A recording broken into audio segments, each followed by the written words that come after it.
Okay, doing a 30-minute game. I know I usually do 15, but I was having a really hard time finding a game within my search parameters. Okay, so he's going for some kind of dragon.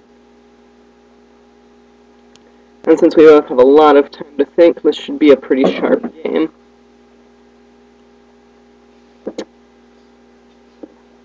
Okay, so this is the part where we don't let that knight fall. Now let's see. I think maybe bishop e2. There are lots of lines, I think, with bishop c4.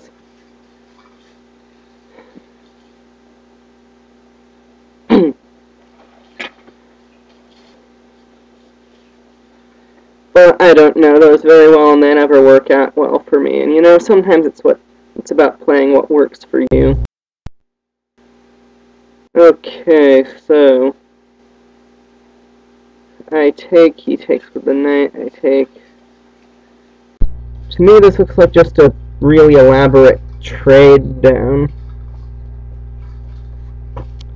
And I guess I'll take it. I mean, I'm not seeing a whole lot else better to do, so now I can either guard the knight, though that can lead to its own set of issues, but I think that it's fine here. Except for that, yeah, that pawn dropping off. So I think that I have to play bishop up first. So I play the bishop up. The queen has to move. I think that's the right move here. So guarding my g2 pawn, and then I can choose either between guarding the knight or capturing on c6 and messing up his pawn structure. Suppose I do have to worry about, you know, like a bishop takes b2, and after the rook moves a bishop c3 pin idea. So I have to be careful about that.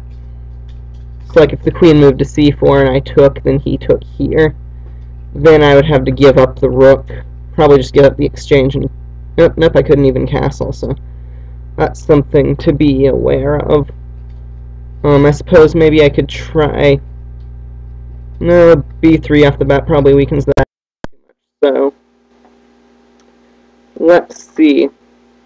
I could still go with just c3 perhaps. Let's give this a moment of thought. So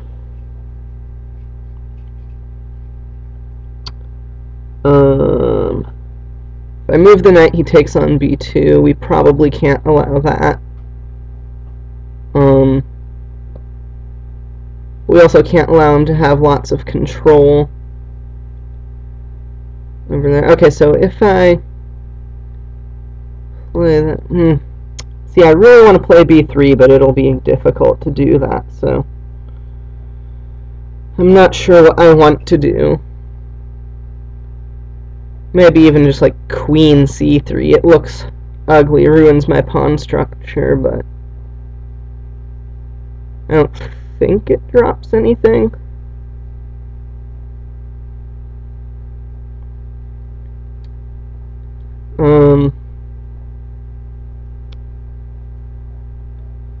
Or bishop e2 again, maybe. Or let's see, I could try. Okay, so if knight takes c6, bishop takes e2, then I give a check. Then no, that doesn't look very good. So I could take the maybe I could take the knight with the actually I think maybe rook d1. So we're already in territory that I'm pretty bad with, but I'm thinking rook d1.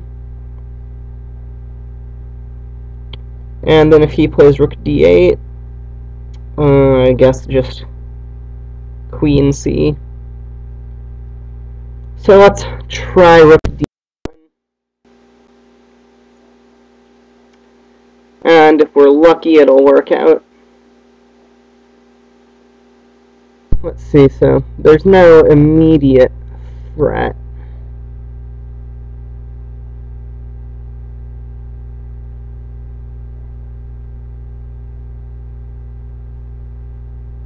That I can see.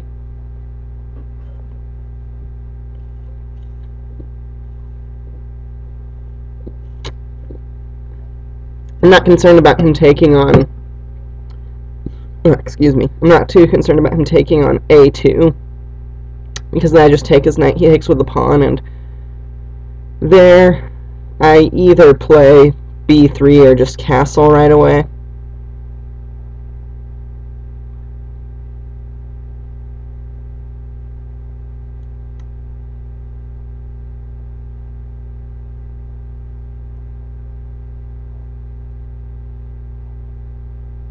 Okay, so if he moves the rook over, then I think queen c3.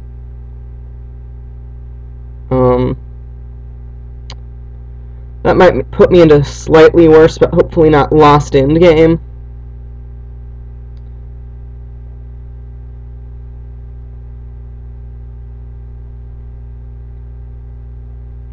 So I'd have those on the c-file. Okay, he's chosen to take.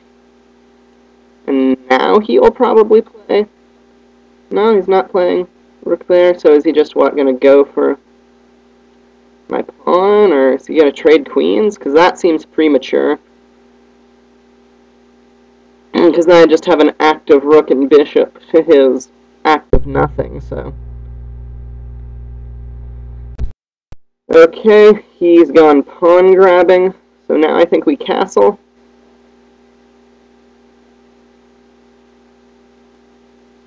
And he doesn't have any immediate threats. So now I could think of maybe tripling on the D file, or what, he's threatening to take that pawn. Okay. I suppose he is also kind of threatening to go into a 2 rooks for a queen situation.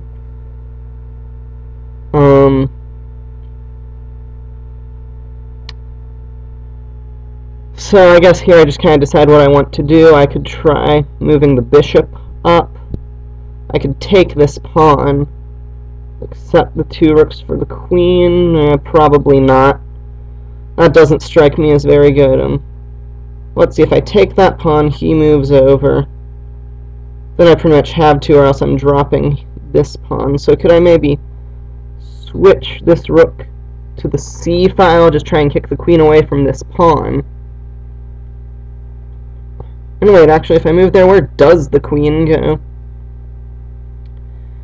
Because it can't go along this... I guess it goes to f. It has to go to f5 if I move there, because otherwise it's trapped, and there's no shenanigans with, like a rook move there, because then I just take, and then if he takes my rook, then I take his other rook, and then I'll have 2 rooks, and I'll get his queen, and...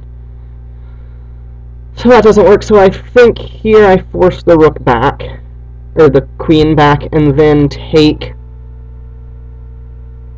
on b7. I might have called that b2, but I meant b7.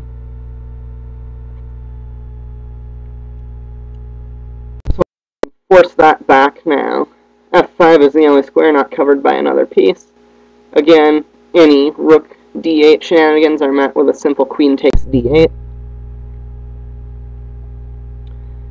So he has to play queen f5, and I know, is there a good follow-up to queen f5? Could I maybe try some sort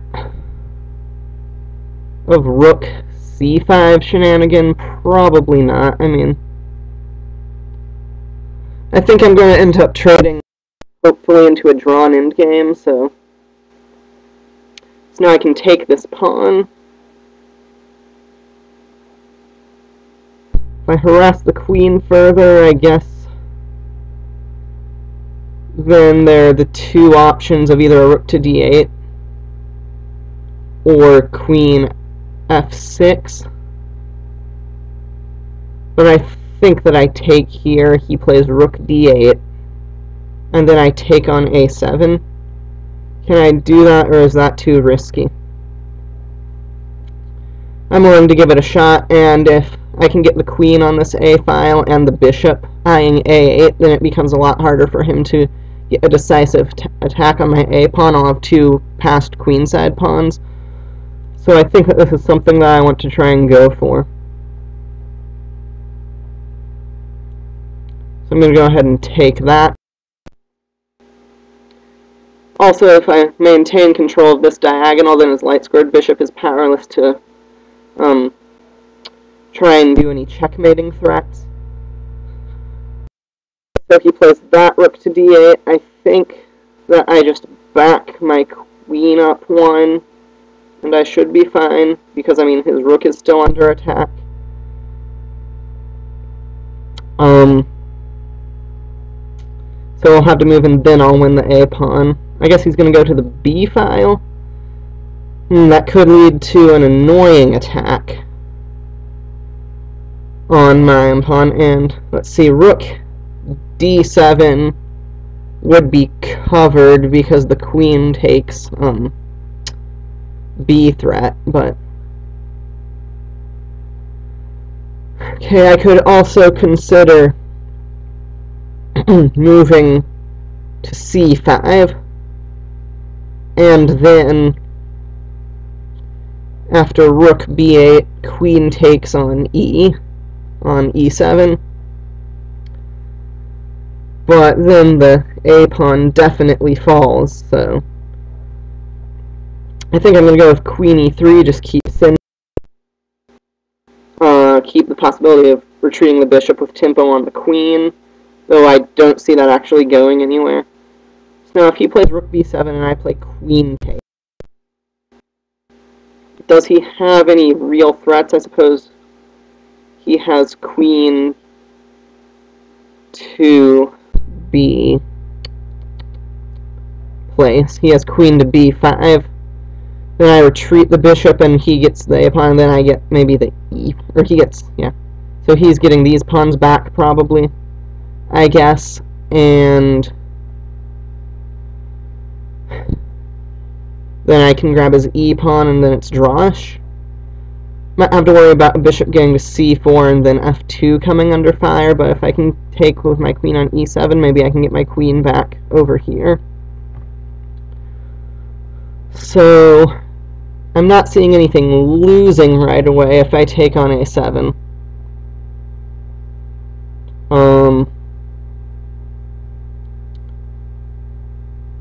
I suppose I could also try something like moving the bishop back with tempo, like I was saying earlier, and then pushing b3, protecting the a pawn and the b pawn simultaneously. Though I suppose if he moves, say, queen to a5, then I would still be losing them. So I think I'm going to try and take on a7. He's going to play the queen move, probably, unless there's some other killer tactic that I've missed. I suppose technically he does also have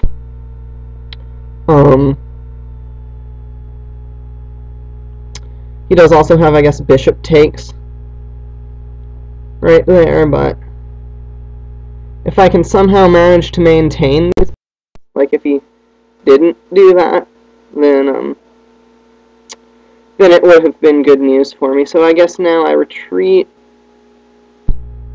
the bishop. He'll take here, I'll take there. Is that the type of situation we'll have? He might try to, no, never mind.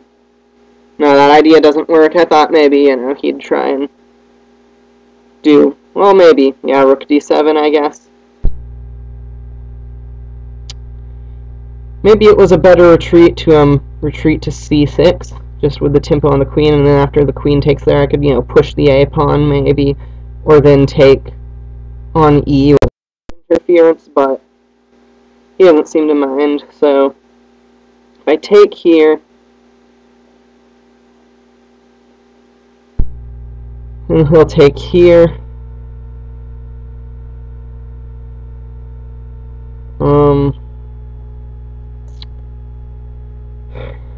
Or I could go with this plan of trying to save the A pawn. I don't know if it'll work. A8 is still covered, and that is still a major annoyance to him, so I think maybe I just try and push this A pawn now that I think of it. The queening square is covered. This E pawn is still under fire. I guess he can still play rook d7, but yeah, that just takes another defender off of the back rank, so he could also go for a type of idea where he plays bishop d5 to trade off the bishops to take my bishop's control off of a8, which is where I'm hoping to queen. But if he does that, I think that I'm still fine. Like, I just take the trade, and then still go for the A pawn, I suppose.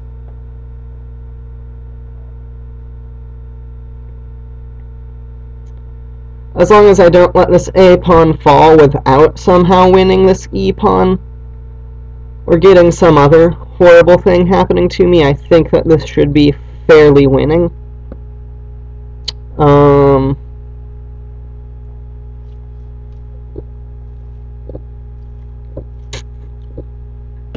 Okay, let's see what else. I'm a little behind on the clock, but since this is a 30-minute game, it shouldn't matter too much. My bishop's control is very important, I feel, in this game, so he might do well to try and figure out a way to trade them off. Maybe not along the main diagonal. But, okay, let's see, he's going with that, so now I can actually be up a pawn, though I don't know if I can maintain it. So if I take, he has to take with the rook. I take on e7. Then I don't really see what he does to him. Like, I guess he could try and move the rook over here and attack. I can get my rook behind.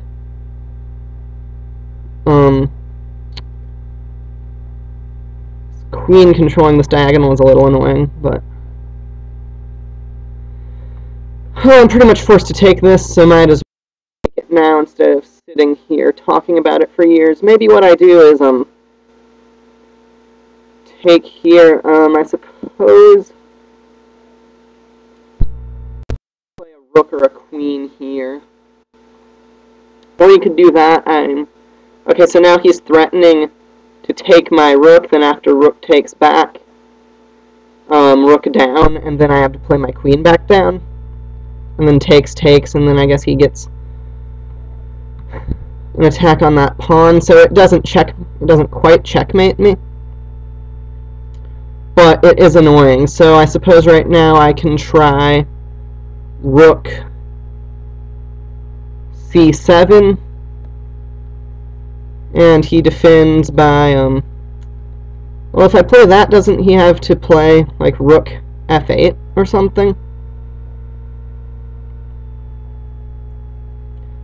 Though that does interfere with my plans of trying to get a rook behind this A pawn.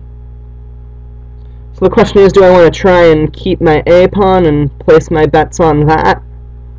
Or do I want to try and get 7th rank dominance?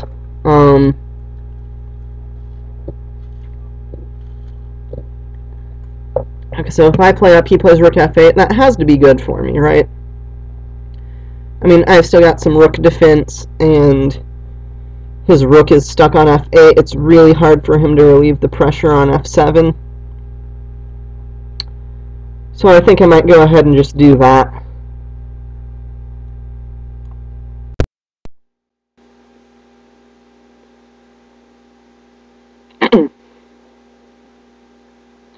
Okay, yeah, he can do that too, I suppose. So now can I advance the pawn? Because he can't take, or else, oh Although is rook here going to be a problem? Yeah, I don't know that I can allow him. Rook d1. Although, I suppose, could I just play up for a second, give my king an escape square, a little breathing room? It does weaken it a little bit, but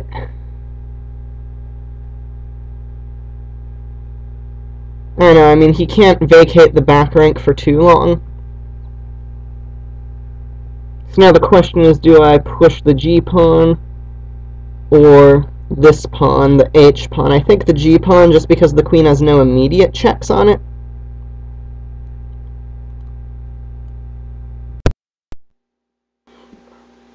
So a dangerous part about having his queen there is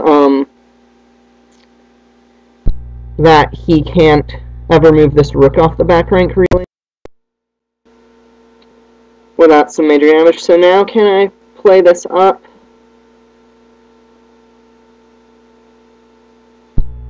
He can't move the king away without f7 falling, and then that should be good. Especially if it comes with a trade of queens. I can't see myself ever losing that. Okay, so now do I continue and then, like, give a check? What do I do here? Okay,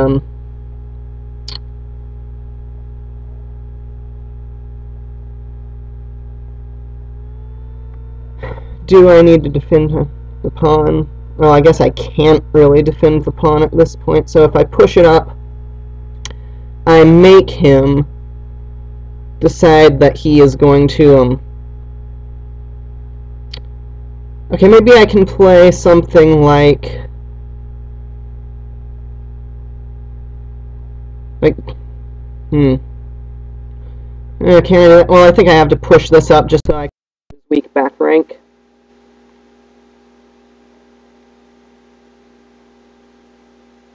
So I think I give check with the rook.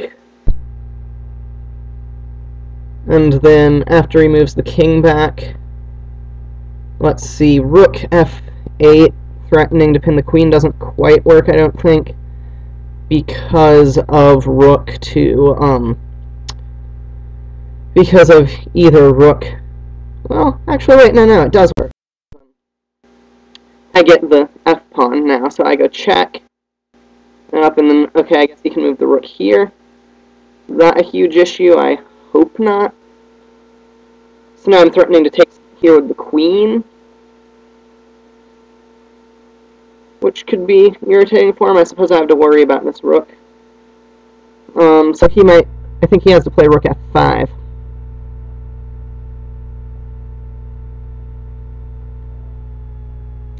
I think he has to play rook f5, then maybe I can play rook e1, just getting this rook out and preventing shenanigans.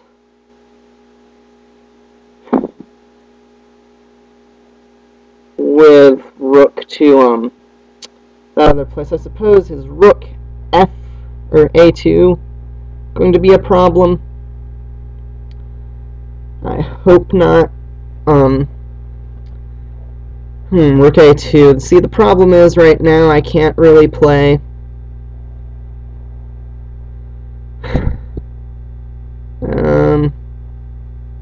So that rook a2, then there's queen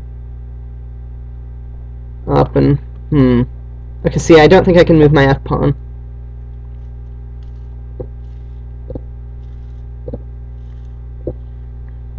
This is hard.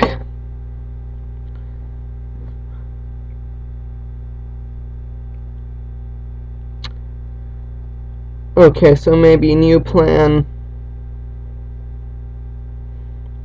Move this rook back.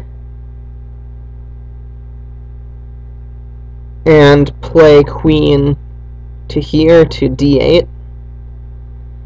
Is that a plan? That feels like it's like a plan. Though I feel that this will still probably be a draw.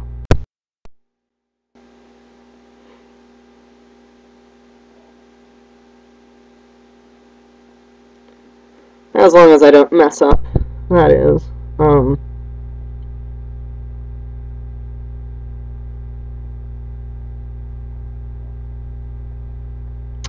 Yeah, this queen's defense of this diagonal is still really annoying. So is he going to play the rook here and then here, maybe? I'm not sure. If I can get my queen to d8 and establish it there, then that does also prevent any annoying queen d4 moves.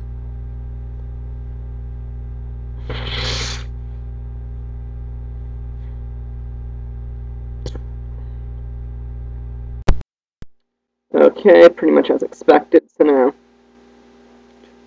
try and get my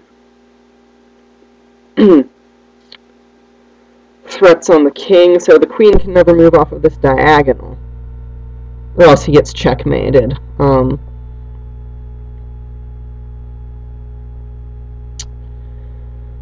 So that's a bonus.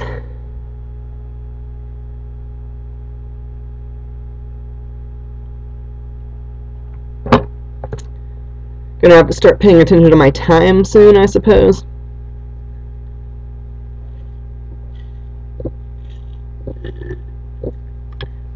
At 13 minutes is still a lot of time. My impression is that this endgame is probably drawn.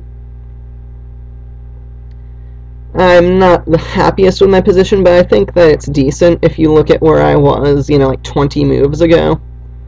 If we look back there, I mean, it's rough when you don't know the stuff and you're just playing randomly.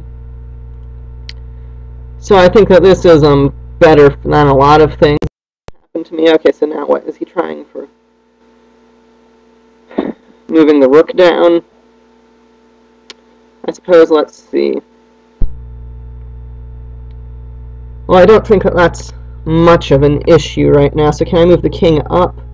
The queen can't transfer to a light square without drastically weakening the king. I guess he might try for rook e8. And hey, there I could try 2 rooks for the queen. I would be up 1 point of material.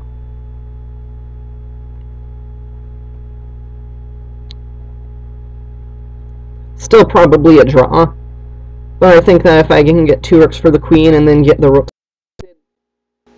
then all the winning chances are mine. So he's decided to go for this. Alright.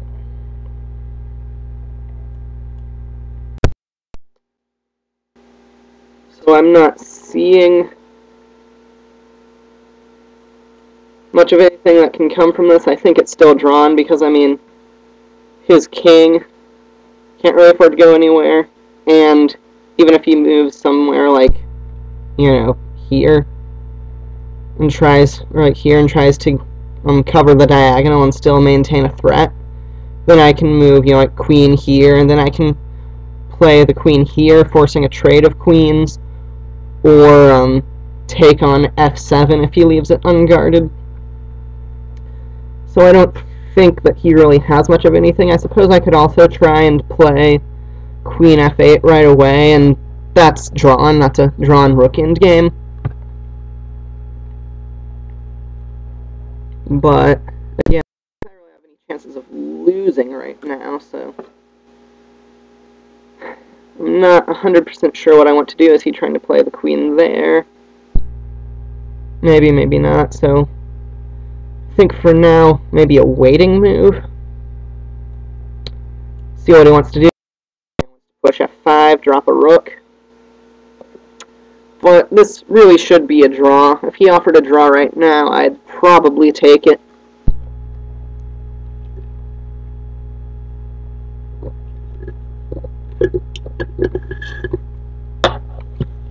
So see, I think that this was key. How earlier I was mentioning that I was making the escape square a light square, because the queen is tied down to these dark squares, and so she can't come out on a light square for a check. So my king looks very exposed on the diagonal, but as long as my threat is maintained, the queen can't do anything about my exposed king. So that's a pretty big plus. But again, I mean, plus, it's just, you know, this is drawn. This is very drawish. Okay, so I'm not 100% sure what that's doing. I guess maybe he's trying to push something upon. So maybe I could try like rook b7 and then queen takes, and then maybe he'll have weak pawns, but that would require some calculation, so I'm not sure about that one. His pawns are getting a little bit far advanced, and that's a little bit annoying, but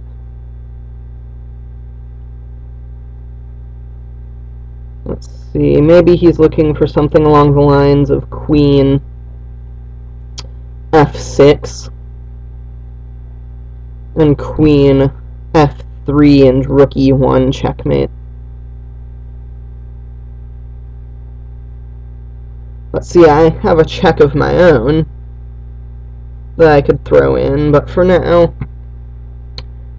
I think we can just do another waiting move. If he ever plays queen f6, then I can force a trade of queens with queen g8, queen h8.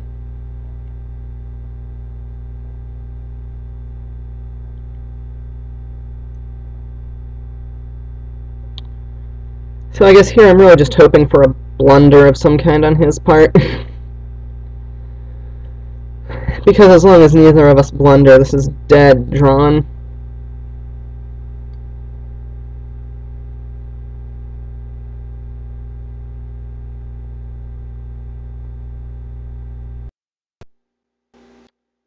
Okay, not sure how I feel about that move.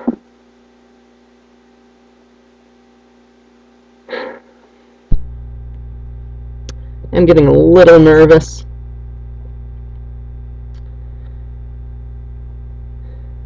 But again, not really anything that I can see. So I don't think that any rook sacrifice works. And the queen really still can't move anywhere. So let's shuffle once again.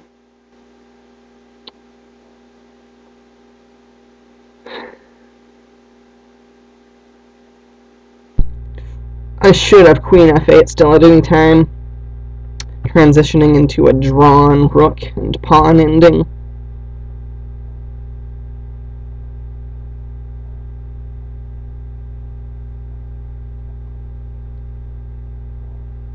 So, like, something that might be likely to happen is queen f8, queen takes f8, rook takes f8, king g7, I guess, or g6.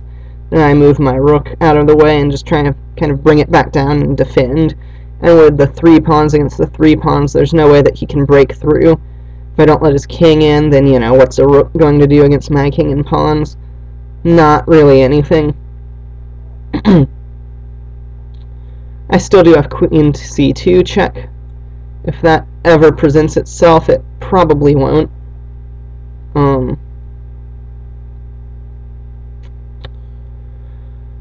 I suppose that's just about the state of things. Okay, it looks like he's shuffling too now. So, again, let's just see if there's anything that he wants to do, any blunders that he wants to make. Okay, looks like he might be going for repetition as well. And is it a draw? Can we call it a draw? Okay, he's called it a draw. Minus points for me, that's very fun. But, again, if you look at how my opening went, I'm happy to get even that. So that's going to be the end of this video. It's probably really long already. Thanks for watching, and I'll see you next time.